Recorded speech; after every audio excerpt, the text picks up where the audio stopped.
జగన్ సభ చూస్తుంటే నాకు కొంచెం నవ్వు వస్తుందండి. పదే పదే సిద్ధం సిద్ధం సిద్ధం అంటాడు. దేనికయ్యా సిద్ధం?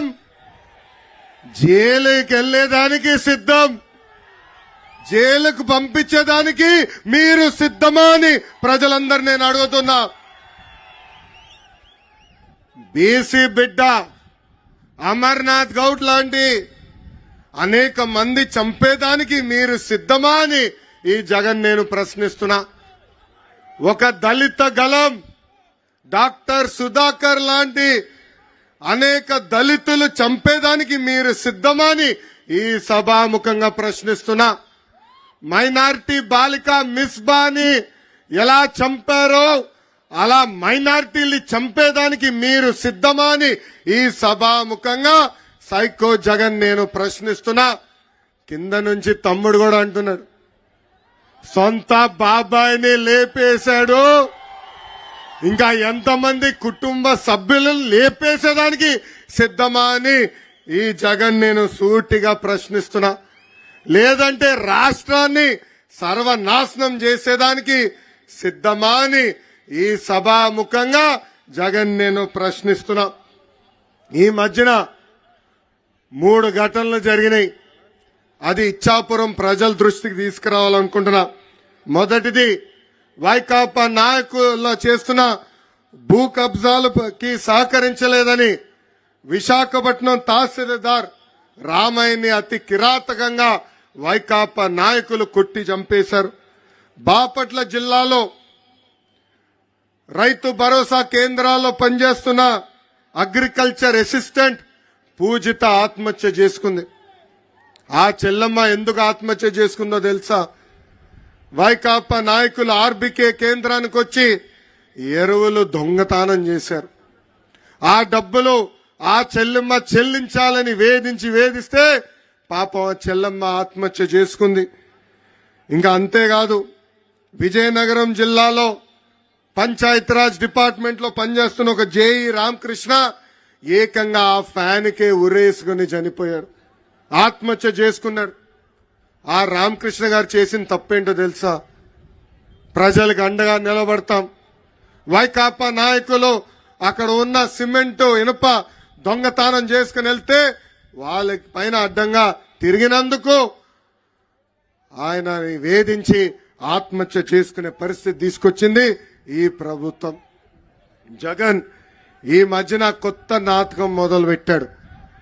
ఆ నాటకమే డిఎస్సి. 4 సంవత్సరాలు 10 నెలలు ఒక్క డిఎస్సి ఇవ్వాల. డిఎస్సి అన్న పదం ఆయన నోరు నుంచి రాలా. అందుకే మోసానికి, దగాకి, కుట్రకి ప్యాంటు షర్ట్ వేస్తే అచ్చు జగన్ లాగా ఉంటుంది. ఎన్నికల ముందల ఏం చెప్పాడు ఈ జగన్? 23,000 డిఎస్సి పోస్టులు ఇస్తామని ఆనాడు హామీ ఇచ్చాడు. అధికారంలోకి వచ్చిన తర్వాత కేవలం 18,000 పోస్టులు ఉన్నాయన్నాడు. దాని తర్వాత 117 జియో తీసుకొచ్చి ఏకంగా స్కూల్ రేషనలైజేషన్ పేరుతో టీచర్ పోస్టులు తగ్గించిన వ్యక్తి ఈ జగన్. ఇప్పుడు కరెక్ట్ గా ఎన్నికలు వస్తున్నాయి, యువతలో యువగలం మొదలైంది. అందుకే ఇప్పుడు నామమాత్రంగా 6,000 పోస్టులు ఇస్తానని ముందలగెళ్తున్నాడు. ప్రజలందరూ ఆలోచించాలా. అన్న విశ్వవిఖ్యాత నట సార్వభౌమ స్వర్గశ్రీ నందమూరి తారక రామారావు గారు కానివ్వండి, చంద్రబాబు నాయుడు గారు కానివ్వండి, ఇద్దరు కలిసి 1,70,000 టీచర్ పోస్టులు భర్తీ చేశారు. ఈ సభాముఖంగా నిరుద్యోగ యువకులకు హామీ ఇస్తున్నా, వచ్చేది మన ప్రభుత్వమే. ప్రతి సంవత్సరం డిఎస్సి మేము ఏర్పాటు చేస్తాం.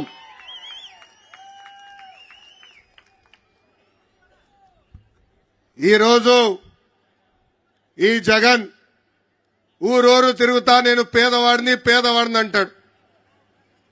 ఆయనకు ఒక జబ్బు ఉందండి. ఆ జబ్బు పేరే మైథోమేనియా సిండ్రోమ్. ఆ జబ్బు లక్షణాలు ఏంటో తెలుసా? ఉంది లేనట్టు, లేనిది ఉన్నట్టు చెప్తారు. సొంత టీవీ ఉన్నవాడు పేదవాడవుతాడా? సొంత ఛానల్ ఉన్నవాడు పేదవాడవుతాడా? సొంత పేపర్ ఉన్నవాడు పేదవాడవుతాడా? సొంత సిమెంట్ ఫ్యాక్టరీ ఉన్నవాడు పేదవాడవుతాడా అని ప్రజలందరినీ ఒక్కసారి ఆలోచించమంటున్నా. 1,00,000 రూపాయలు విలువైన చెప్పులు వేసుకుని తిరుగుతాడు. రూపాయలు ఖరీదైన వాటర్ బాటిల్లో నీళ్లు తాగుతాడో ఆయనకి పేదవాళ్ళు ఎదుర్కొంటున్న సమస్యలు అర్థమవుతాయని ఒక్కసారి ప్రజలందరూ ఆలోచించాలా. ఇంకా తెలుగింటి ఆడపడుచులు కూడా ఆలోచించాలా.